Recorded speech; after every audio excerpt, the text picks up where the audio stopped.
মা জানে না তুই গঙ্গা এসছিস কেন? কেন এসছিস গঙ্গা? এগুলো তো আমি গিয়ে তোর মাকে দেখাবো। হ্যাঁ দেখাবো। এই যে এই যে এখানে একজন, ওইখানে একজন, ভাই কই? দেখাবো তো মাকে, না বলে এখানে গঙ্গা চান করতে আসা হয়েছে। যদি কিছু হয়ে যায় কে দায় নেবে?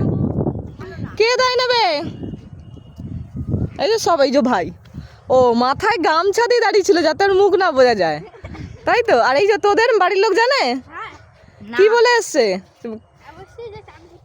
কোথায় চান করতে যাচ্ছিস বলেছিস? কি বলেছিস? পুকুরে? এটা পুকুর? যাই হোক, পুকুরের জল গঙ্গা একই। পুকুরের জল আর গঙ্গার জল নাকি একই? তাই নাকি? আজকে গঙ্গা চান করে পুকুরে কি বান আছে, জোয়ার ভাটা হয়? খবরদার খবরদার, আজকে সুন্দর দিন, সুন্দর পরিবেশ। চল বাড়ি চল, সব চল চল, হাঁটা দে, সব কটা হাঁটা দেবেন, চল চল চল চল চল চল। সব যে যার গন্তব্যস্থলে জানো হয়ে গেছে চান। সব না বলে বলে এসছে বাড়িতে একজন। ও অমৃতা দিদি প্লিজ, আজ যদি আমি না আসতাম জানতেই পারতাম না যে এরা এইরকম করে দুষ্টামি। বাড়ির লোককে না জানি জানিয়ে যখন বাবা মা কাজে যায় তখন চলে আসে এরকম ভাবে। এই পুরো সব কটা ভিডিও ওর মাদের গিয়ে দেখাবো যে কিরকম করবে। তক্তা বানানোর জন্যই তো চাই যে বাড়িতে না বলে বলে এখানে তোরা এসছিস, ভিডিওগুলো করে রাখবো, প্রমাণ সমেত দেখাবো।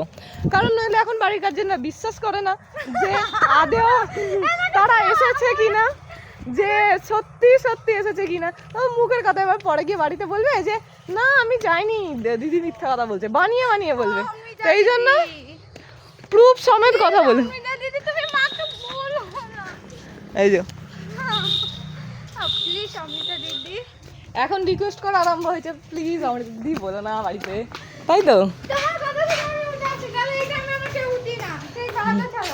সেটা আমি তো বাড়িতে বলে দেবো যে আমাদের কথা শুনে তারা উঠে এসেছে।